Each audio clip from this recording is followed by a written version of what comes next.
이 시간 우리 함께 살펴볼 하나님의 말씀 신명기 33장 말씀입니다. 죄송합니다. 주보에는 32장으로 제가 잘못 기재했습니다. 신명기 33장 26절, 27절 말씀.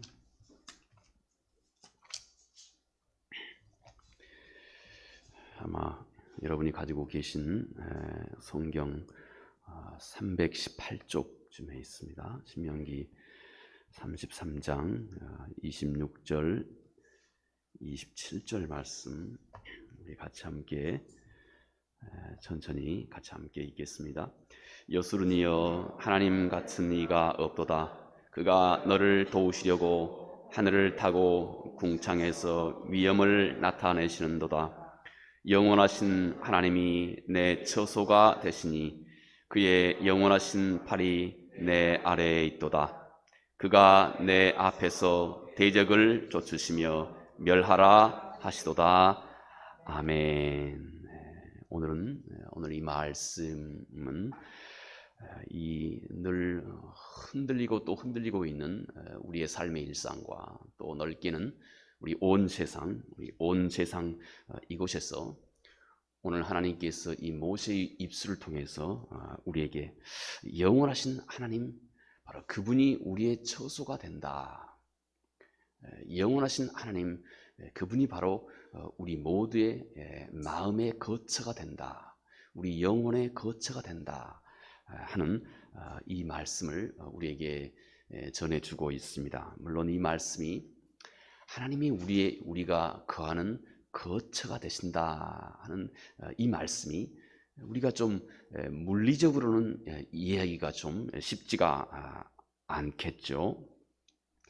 그렇지만 오늘 하나님께서 우리의 거처가 되신다 하는 이 말은 이런 물리적인 차원을 훨씬 넘어서서 우리의 영혼과 또 우리의 의식과 우리의 생각과 그리고 우리의 상상력을 동원해서 우리가 더 깊이 그리고 더 넓게 이해할 수 있는 그런 진리입니다. 늘 불안하고 혼란스러운 바로 이 삶이 늘 우리가 처해 있는 이 현실의 삶이고 또 오늘입니다. 그렇지만 이 오늘을 살아가는 우리들에게 영원하신 하나님께서 우리의 거처가 되신다. 하나님이 우리가 거할 거처가 되신다 하는 이 말씀의 의미가 무엇인지 우리가 함께 좀 넓은 차원에서 함께 우리들의 상상력을 동원해서 하나님의 그 넓고 광대하신 하나님의 그 자취를 함께 음미해 보도록 하겠습니다. 먼저 오늘 모세가 이 말씀을 통해서 우리에게 전해주고 있는 것은 하나님께서 우리 위에서 그의 위엄을 항상 나타내고 계신다. 우리 위에서 우리의 모든 것을 그가 영원부터 영원까지 우리의 모든 것을 그가 통제하고 계신다.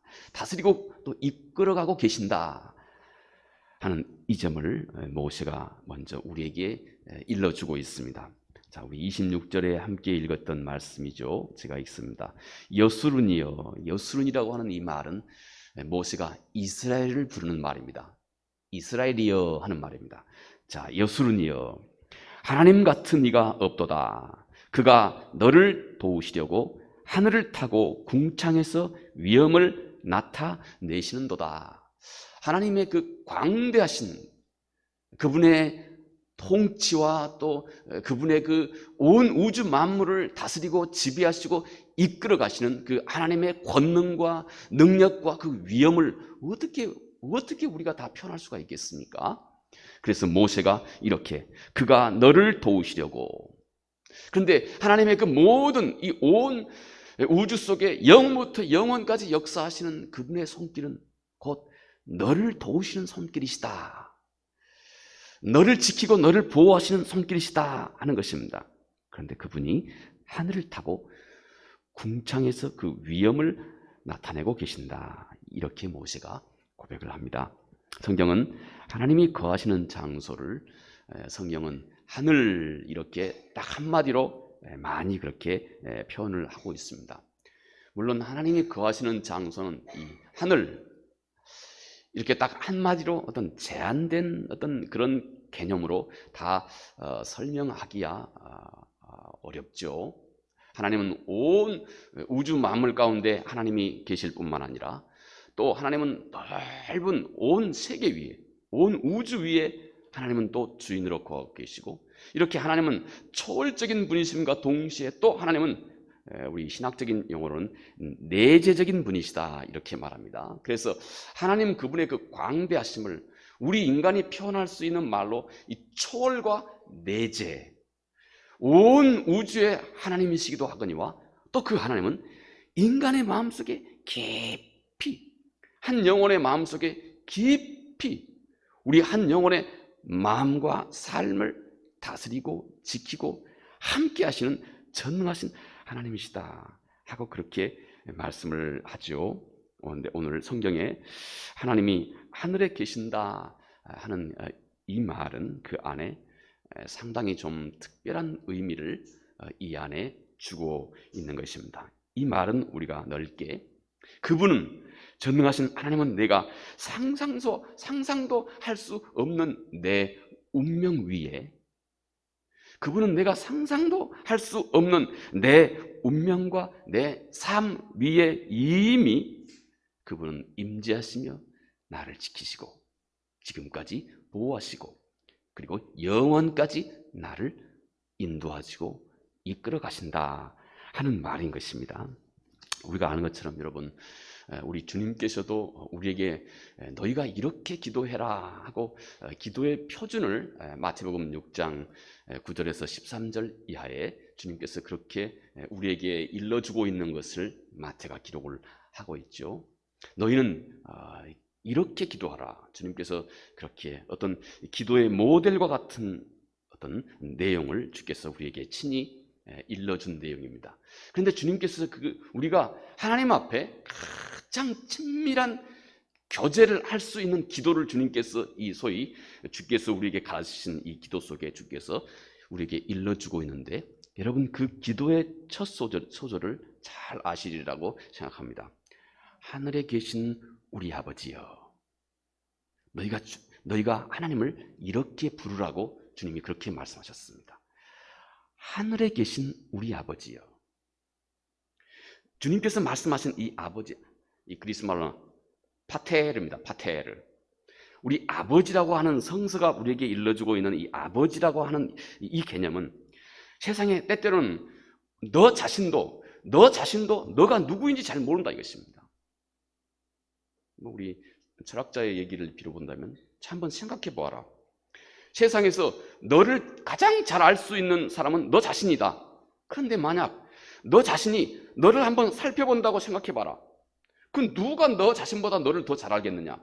너 자신이 너를 제일 잘 안다. 그러면 너가 너 자신을 한번 살펴본다고 생각해 봐라. 자, 내가 내 자신이 누구인지 나를 보기 시작합니다.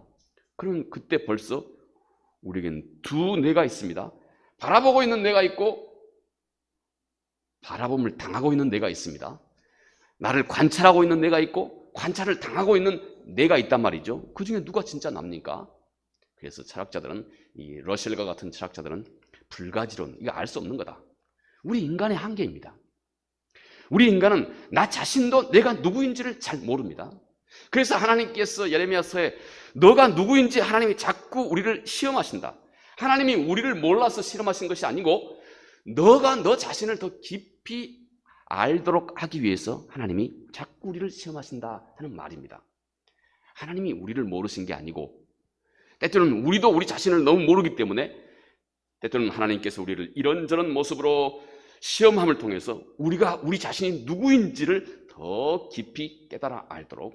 자, 그런데 우리가 이렇게 우리 자신에 대한 이해의 한계를 다 가지고 있습니다.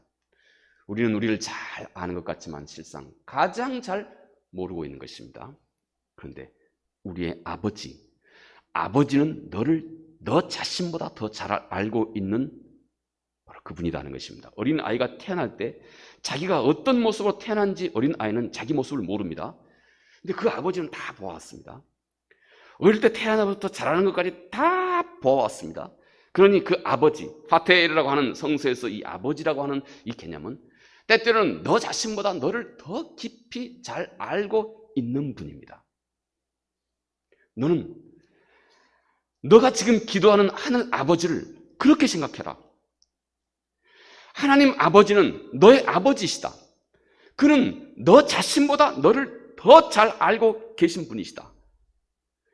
우리가 이 아버지에 대해서는 깊은 이해를, 주님께서 기도의 첫 소절에 우리가 너의 아버지 앞에 기도하고 있다고 하는 것을 너희가 먼저 너희가 가장 먼저 기도의 첫 소절에 너는 그렇게 구하라고 하신 것은 이렇게 나를 깊이 알고 있고 나 자신보다 나를 더 잘 알고 있는 아버지를 내가 깊이, 하늘 아버지를 내가 묵상함과 동시에 내 마음이 뜨거워진다는 것입니다. 아, 그렇구나. 그분께 내가 구하면 되겠구나. 그분께 내가 기도하면 그분이 들으시겠구나. 아, 그분이 내 기도를 들어 응답하시겠구나. 그분의 그 무한하신 능력으로 나를 잘 알고 계신 그분께서 내 기도를 듣고 응답하시겠구나 하는 믿음이 우리 안에서 생겨나자마자 우리 마음이 뜨거워진다는 것입니다. 우리 마음이 무엇으로 뜨거워지겠습니까? 믿음으로. 그래서 히브리서 저자가 누구든지 하나님께 나아가는 자는 믿음으로 나가라 하고 말씀하신 것 같이 우리 마음속에 이 믿음이 들 때 마음이 뜨거워진다는 것입니다. 그러면 그 믿음으로 구하라, 하나님 앞에 기도하라, 이렇게 말씀하는 것입니다. 다음 우리 주님께서 하늘에 계신 우리 아버지, 근데 원래 이 성서 원어의 말씀은 파테르 아버지가 먼저입니다. 그리고 하늘에 계신 이렇게 되어 있습니다. 자, 하늘에 계신 하나님은 이 아버지라고 하는 말씀과 함께 우리 주님께서 하신 말씀이 하나님이 이 하늘에 계신다. 하늘에 계신다. 마스크를 좀 보도록 하겠습니다. 하나님이 하늘에 계신다. 이렇게 주님께서 말씀을 하십니다. 하나님의 임재의 장소가 하늘이다. 이 그리스 말의 하늘이라고 하는 말이 우라노스라고 하는 말입니다. 이 하늘이라고 하는 이 그리스 말, 이 우라노스라고 하는 이 말의 원래 말의 뿌리는 뭘 덮는다 하는 말입니다. 충분히 무엇으로 감싸 안는다, 덮는다, 감싸 안는다 하는 말에서 생겨난 말입니다. 네, 하나님은 내 위에서 내 모든 것을 덮고 그리고 모든 것을 다 감싸고 계시는 분이시다. 그분은 못할 것이 없는 전능하신 바로 그분이다. 그분은 나를 나 자신보다 더 잘 알고 동시에 그분은 모든 것을 다 아우르고 계시는 분이시다. 모든 것을 다 감싸고 계시는 분이시다. 모든 것이 다 준비되어 있고 못할 것이 없는 하나님이시다 하는 것입니다. 그분이 하늘 위에서 내 영원한 운명 위에서 나를 감싸고 계신다. 그가 그곳에서 그렇게 너를 돕고 계신다. 바로 그분이 너의 마음의 안식처이시다. 너는 너의 마음의 뿌리를 항상 그분 앞에 그러므로 두도록 하라 하는 것입니다. 바로 이 말의 의미가 하늘, 우리 주께서 말씀하신 하늘에 계신 하나님, 이 표현 속에 들어가 있는 말입니다. 우리 중세시대의 말입니다. 중세시대에 대부분 유럽에서는 큰 성당을 이렇게 많이 지었죠. 네, 큰 성당을 많이 지었습니다. 또 그 큰 성당에 항상 성당에 있는 것이 성당의 큰 종입니다. 종. 중시에서는 항상 빈번하게 그렇게 규칙적으로 성당에서 이렇게 마을에 있는 큰 성당에서 이 큰 종을 이렇게 항상 울렸습니다. 그 소리가 아주 우렁찼죠. 왜 이 중시의 이 성당에서 이 종소리를 이렇게 많이 규칙적으로 이렇게 종을 쳤느냐? 그 종소리가 온 우주에 퍼져나간다는 것입니다. 그래서 온 우주에 이 종소리가 퍼져나가면서 이 온 우주에 꽉 차 있는 악한 영을 물리친다 하는 의미를 그 안에 담고 있었던 겁니다. 그래서 중시의 시대에는 이렇게 큰 종을 규칙적으로 울림을 통해서 이 세계 위에 가까이 임재해 있는 이 우주 속에 있는 이 악한 영을 그렇게 물리친다 하는 그런 신앙적인, 신앙 고백적인 그런 내용을 그 안에 담고 있었던 것입니다. 중세 사람들이 생각했던 하늘, 그것은 다분히 악한 영이 꽉 차 있는 그런 곳, 이렇게 이해하고 있었던 것이죠. 물론 공중의 권세 잡은 자가 악한 자다 하고 성서가 그렇게 표현하고 있습니다. 그러나 온 우주의 주인이 악한 영이다 하는 말은 절대 아닌 것입니다. 그분의 우리가 알 수 없는 신비한 섭리 가운데서 하나님이 악한 영의 역사를 하나님이 일정 부분 허락하고 계시지만, 그러나 성서에서 오늘 모시는 하나님께서 온 우주, 이 우라노스, 이 하늘의 주인은 전능하신 하나님이시다. 영원부터 영원까지 우리 인간의 모든 세계 위에 군림하고 있는 바로 그 신비한 온 우주, 이 우주의 주인은 전능하신 하나님이시다. 이렇게 말씀하고 있는 것입니다. 그래서 그 하늘이 하나님의 주권이 행사되는 것이고, 그리고 그 하늘이 하나님의 임재 장소다 하는 것입니다. 그래서 하나님은 내가 알 수도 없는 시간에서부터 알 수도 없는 시간까지 계속되고 있는, 영원부터 영원까지 계속되고 있는 그곳에, 그리고 그 광대한 온 우주 속에 하나님이 나를 지키고 나를 보호하시고 이끌어가고 계신다 하는 이 메시지를 모세가 오늘 그의 입술을 통해서 전하고 증거하고 있는 것입니다. 자, 우리가 함께 생각해 볼 수 있습니다. 이 땅에서 내 삶이 여러분 이렇게까지 결정이 되기까지, 여러분 그동안 내가 알 수도 없고 또 내가 상상도 하지 못했던 수도 없이 많은 세월들이 오늘 이 땅에 나 한 사람, 오늘 이 땅에 나 한 사람이 이렇게 이 모습으로 이 땅에 앉아 있게 했습니다. 그러나 우리들의 역사의 이전에, 우리가 여기 앉아 이렇게 이 모습으로 앉아 있는 그 이전에 수도 없이 많은, 우리가 다 헤아려 알 수도 없는 수많은 우리의 조상들이, 수많은 여러분들의 조상들이 오늘 내가 이 자리에 앉아 있는 나 자신을 결정하는데, 죄송합니다만은 동원됐던 겁니다. 동원됐습니다. 수도 없이 많은 우리들의 조상들이, 여러분 내가 제 조상의 한 10대 20대 이전에 할머니하고 할아버지하고 결혼하시자마자 좀 삐끗하셔가지고 그냥 그때부터 두 분이 같이 생활하지 않고 결별해서 슬하에 아무 자녀가 없었다. 수십 대, 수백 대 이전에 할아버지 할머니 한 분이 서로 기분이 좀 나쁘셔가지고 함께 그냥 생활하지 못했다. 이 한 가지, 우리 일상 속에서 너무나 빈번하게 벌어질 수 있는 이 작은 한 가지 일만 우리 역사 속에 있었어도 오늘 내가 있겠습니까? 오늘 내가 이 자리에 있었겠습니까? 얼마나 이 억만 가지의 수도 없이 많은 일들이 기묘하게 함께 조화하고 계속되고 함께 이어져서 여러분 오늘 내가 이 자리에 와 있겠습니까? 오늘 내가 이 자리에 존재할 수 있게 됐겠습니까? 우리 그 이전의 세대에 대해서는 우리가 상상도 할 수 없는 영역들입니다. 영혼의 세계입니다. 상상도 할 수 없는, 올라가면 아담과 하와까지 올라가는 그 수도 없이 많은, 소위 우리가 영혼이라고밖에 할 수 없는 그 세월 속에서 전능자 하나님께서 그의 역사를 이루고 계셨다 하는 것입니다. 여러분, 내 능력 위에, 그리고 내 이해 위에, 그리고 내 선택과 내 그 어떤 의지 위에 여러분 얼마나 많은 일들이 내 이전에 내 앞에서 벌어지고 있었습니까? 영혼 속에서 내가 짐작도 할 수 없는 일들이 이루어지고 있었고, 그리고 그것이 오늘 내 운명을, 내가 오늘 여기에 존재하는 내 운명을 결정하셨던 것입니다. 그분이, 그 영혼 속의 주인이 하나님이시다, 이렇게 말씀을 한 것입니다. 그리고 성경은 너는 그 하나님을 너의 의식과 생각의 기초로, 그 뿌리로 항상 두고 있어야 한다 하는 것입니다.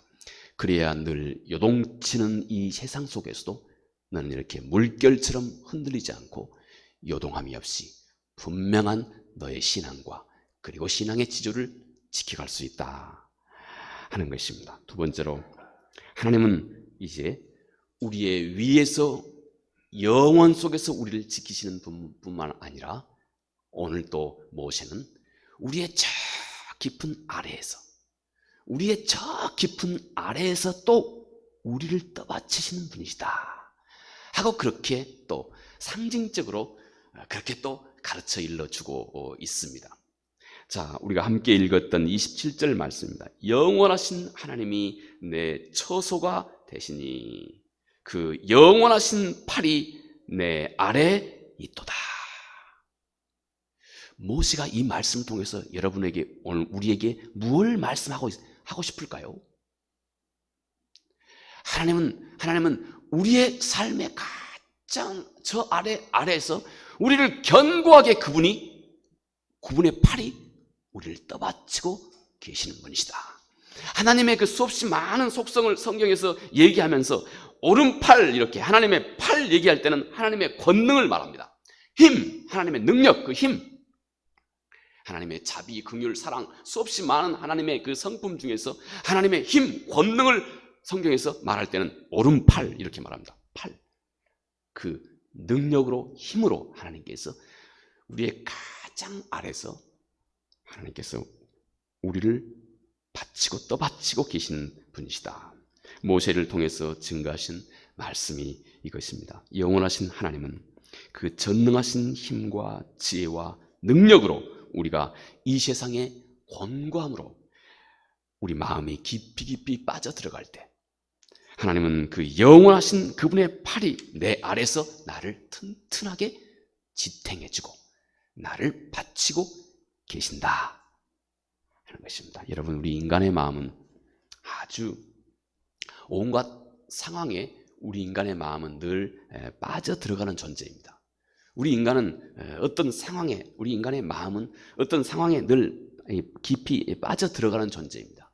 예를 들어서 우리 인간의 마음, 때때로 우리가 낙심이 우리 삶 가운데 찾아올 때 우리는 때로 너무나 깊이 이 낙심 아래로 깊이 빠져들어가는 존재입니다. 이게 우리 인간의 마음입니다. 또 우리 인간에게 절망이 찾아올 때도 때때로는 이 절망, 이 아래로 한없이 빠져 내려가는 존재입니다. 또 거꾸로 우리 인간의 기쁨이 있을 때도 한없이 그 기쁨에 한없이 빠져 들어가는 존재인 것입니다. 때때로 우리가 죄책감에서도 우리 인간의 통제되지 않는 마음은 계속해서 그 죄책감에 밀려 내려가는 존재입니다. 반대로 우리 인간의 우월감도, 병적인 우월감도 계속해서 통제되지 않으면 계속해서 그 안으로 깊이 빠져 내려가는 존재입니다. 삶에 대한 회의나 불신이나 우리는 아주 늘 우리 인간의 마음은 이렇게 깊이 빠져 내려가는 존재입니다. 그런데 한없이 여러분, 우리 인간의 낭망이 한없이 이 구약 성서의 소울이라고 합니다. 이 소울이라고 하는 것은 이 바닥이 없는 구덩이를 의미합니다. 여러분, 구덩이가 이 바닥이 없습니다. 그럼 이게 어떻게 되겠습니까? 한없이 빠져내려가지 않겠습니까? 이게 소울입니다. 소울. 지옥을 의미할 때 이런 표현을 성경이 쓰고 있습니다. 여러분, 우리 인간의 마음이 그런데 한없이 소울처럼 한없이 바닥 없는 수렁으로 점점 이렇게 우리 인간의 모든 감정들이 그렇게 깊이 빠져 내려가면 여러분 어떻게 되겠습니까? 그런데 놀랍게도 하나님이 내 마음이 너무 위험한 깊이에 빠져들어갈 때 하나님이 그의 영원하신 팔로, 그분의 팔로 내 아래서 나를 떠받친다 하는 것입니다. 이 모세가 전하고 있는 이 말씀의 의미가 여러분의 마음속에서 어떤 마치 팝업처럼 우리 삶의 그 많은 영역에 소중한 메시지가 되기를 바랍니다.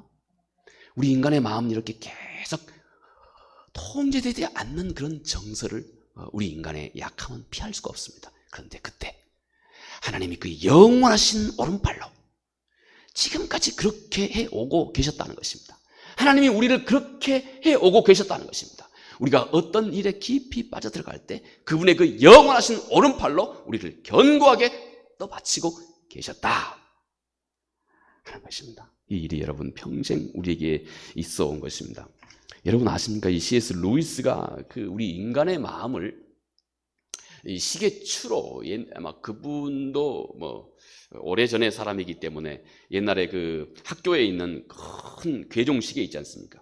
괴종시계가 큰 추가 있죠. 똑딱 똑딱 하는 이 큰 괴종시계 있죠. 이분이 이 괴종시계를 물끄러미 보면서 우리 인간의 마음을, 또 건강한 우리 인간의 마음을 그분이 오래도록 묵상한 적이 있습니다.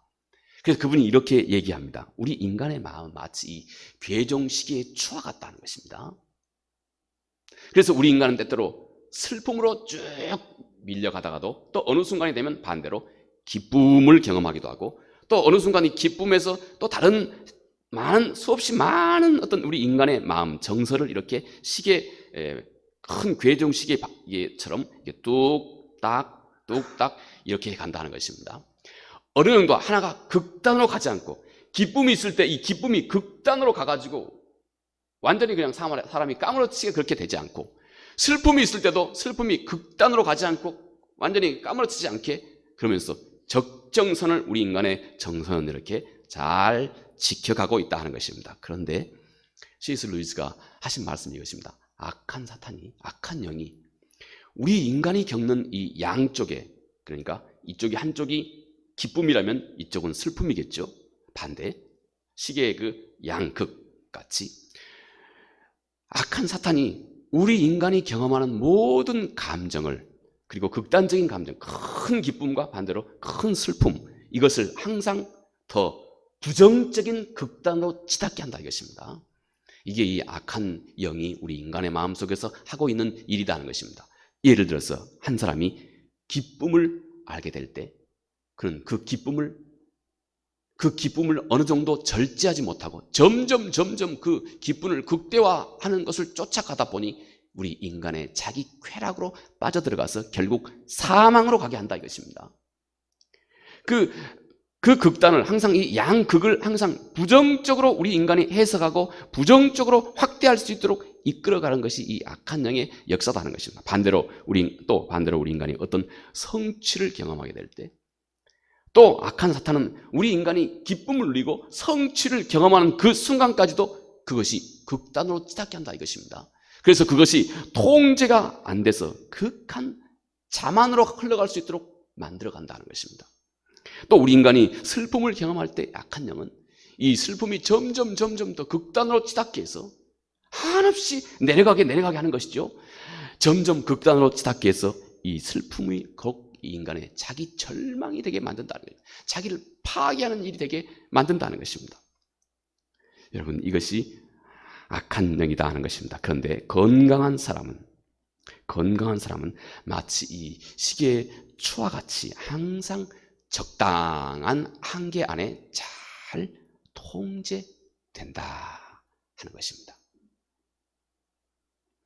항상 적당한 한계점에서 다시 돌이키게 된다 하는 것입니다. 악한 영은 이렇게 한없이 극단으로 치닫게 하지만, 그러나 하나님은 우리 인간이 겪는 모든 이 감정, 우리 인간이 겪는 모든 정서를 항상 건강하게 지키고 유지할 수 있도록 하나님께서 이끌어 주신다 하는 것입니다.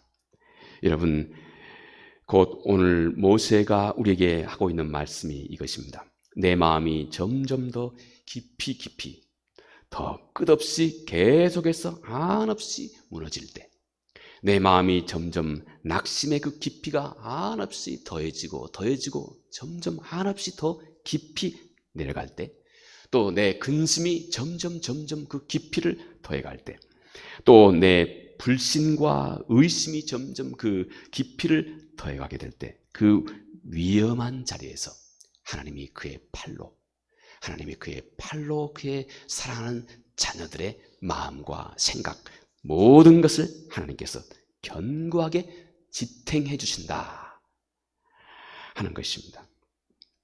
예레미야 선지자는 이 하나님의 은혜가 하나님의 자녀들의 삶 속에는 아침마다 새롭다, 이렇게 말씀을 합니다. 아침마다 새롭다. 그리고 그 하나님은 결국 내 낙심을 변해서 소망이 되게 하신다. 얼마나 그분의 그 지혜가 넘치고 풍성한지, 하나님의 이 은혜가 아침마다 새로울 뿐만 아니라, 그리고 하나님은 우리 인간의 낙심이 변해서 곧 소망이 되게 하신다. 바로 그분이 우리의 전능자이시다 하고 예레미야 선지자가 예레미야애가 3장 19절 이하에서 이렇게 말씀을 합니다. 내 고초와 재난 곧 쑥과 담즙을 기억하소서. 내 마음이 그것을 기억하고 내가 낙심되오나 이것을 내가 내 마음에 담아두었더니 그것이 오히려 나의 소망이 되었사오면, 낙심이 오히려 소망이 되게 하시는 분이 전능하신 하나님이시다 하는 것이죠. 22절에 여호와의 인자와 긍휼이 무궁하심으로 우리가 진멸되지 아니함이니이다. 이것들이 아침마다 새로우니 주의 성실하심이 크시도소이다. 이렇게 고백하고 있습니다. 우리의 낙심이 깊어질 때 하나님이 그의 오른팔로 우리를 견고하게 지키고 계시고, 결국 우리의 낙심이 소망이 되게 하시는 이 하나님의 은혜, 이것이 아침마다 새롭다 하는 이 예레미야의 고백이 여러분 오늘 우리 모두에게 주시는 하나님의 약속입니다. 우리 모두에게 주시는 하나님의 약속인 것입니다. 우리는 이 약속 위에 오늘도 우리의 마음을 견고하게 세우고, 이런 역사를 끝없이 우리 안에서 이루어가고 계시는 그 하나님을 또 너의 마음의 거처로 삼으라. 그 하나님을 너의 마음의 뿌리가 되도록 하라 말씀합니다. 마지막 세 번째로, 하나님은 이 땅의 갈등의 중심에서 이제 저 높은 곳과 그리고 저 낮은 곳에서 우리의 보호자가 되시고 인도자가 되시는 그 전능하신 하나님께서 이제 우리의 이 현실 속에서 그 영원의 그 높음과 그 영원의 그 낮음, 그 중간에 오늘 우리의 현실 속에서, 오늘 우리의 생활 속에서 이 갈등의 중심에서 역시 하나님께서 우리의 거처가 되신다고 하는 것을 말씀합니다. 27절, 그가 내 앞에서 대적을 쫓으시며 멸하리라 하시도다. 매일매일 내가 접하고 있는 수없이 많은 내 앞에 있는 갈등과 그 대적 앞에서 하나님께서 우리를 지키시고 보호하시고 인도자가 되시고 우리의 거처가 되신다 하는 것입니다. 우리가 살아가고 있는 삶의 현실은 때때로 많은 갈등과 또 때때로는 많은 고민거리들이 우리 삶 가운데 우리가 살아있을 때까지, 우리가 살아있는 한 떠나지 않습니다. 그런데 오늘 모세는 하나님이 내 앞에서 이 모든 대적을 능히 물리치시는, 오늘 우리의 일상 삶 속에서도 환난 날에 그 하나님께서 우리의 마음의 거처가 되신다. 우리 마음의 피난처가 되신다. 그래서 너희는 항상 너의 생각을, 너의 매일의 의식의 뿌리를 바로 그 전능자 하나님 위에 두라. 이렇게 말씀을 합니다. 이렇게 전능자의 손길이 여러분 영원한 우리 위에서, 그리고 영원한 우리의 또 아래서, 그리고 우리의 현실 속에서 우리를 지키고 보호하시고 그분이 기뻐하시는 뜻을 우리 안에서 우리와 함께 이루어가고 계시는 겁니다. 오늘 성경이 얘기하고 있는 이 처소, 이 말은 글자 그대로 거주지라고 하는 말입니다. 거주지라고 하는 말, 요즘 말로 쉽게 말하면 우리의 홈, 집입니다. 집, 홈. 이제 너는 그 하나님을 내 집으로 삼으라. 너의 홈, 너의 집으로 삼으라. 이렇게 말씀하고 있습니다. 하나님이 우리가 집, 그러면 우리가 편안함을 누릴 수 있는 장소이죠. 하나님이 너의 마음이 항상 편안함을 누릴 수 있는 분이 되도록 하라. 또 하나님이 내 영혼이 언제든지 이 홈, 집에서는 우리가 모든 것을 다 있는 그대로 놓고 쉬는 곳 아니겠습니까? 너는 그 하나님이 내 영혼이 늘 쉼과 행복을 누리는 장소가 되도록 하라. 너는 그 하나님이 내 마음을 내려놓을 수 있는 그 장소가 되라.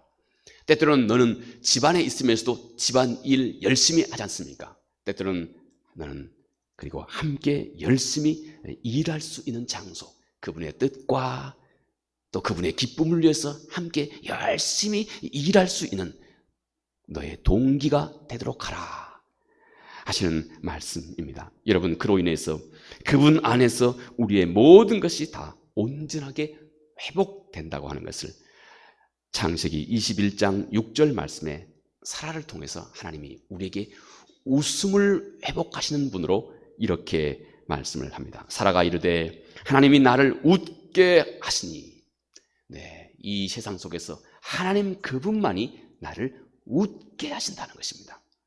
하나님이 나를 웃게 하시니 듣는 자가 다 나와 함께 웃으리로다. 오직 그분 안에서 우리의 웃음이 온전하게 회복된다 하는 것입니다. 바로 이 일이 결국 하나님께서 우리 중심에서 해가고 계시는 일입니다. 자, 그러므로 성경은 사도 바울의 입술을 빌어서 오늘을 사는 우리에게 우리가 이렇게 살아갈 것을 권면하고 있습니다. 이 전능자가 영원부터 그리고 저 아래에서도 그리고 우리의 현실 속에서도 전능자가 너의 거처가 되고 있기 때문에 너는 항상 기뻐하라. 쉬지 말고 그분께 너는 기도하라. 그리고 범사에 너는 감사하라. 이것이 너를 향하신 전능하신 하늘 아버지의 뜻이다. 이렇게 데살로니가전서 5장 16절 이하에서 우리에게 말씀합니다. 이 은혜가 우리 모두에게 함께하기 바라겠습니다. 자비로우신 아버지 하나님, 고맙고 감사합니다. 전능자의 손길이 우리가 헤아려 알 수도 없는 영원한 저 높은 곳에서도, 그리고 우리가 헤아려 스스로 절제할 수 없는 저 아래에서도, 그리고 오늘 우리가 살아가고 있는 이 현실 속에서도 우리의 집, 우리가 편안히 쉴 수 있는 우리의 거처가 되심을 오늘 우리 함께 생각해 보았습니다. 이 하나님께 오늘도 우리의 마음의 거처를 삼고 사도 바울의 권면처럼 이제 항상 하나님 앞에 기뻐하고, 그리고 그분과 쉼없는 기도로 교제하고, 그리고 항상 범사에 감사하는 삶, 이 하나님의 거룩하신 뜻을 이 한날도 충만하게 이루어가게 해 주시옵소서. 예수님 거룩하신 이름으로 기도합니다. 아멘.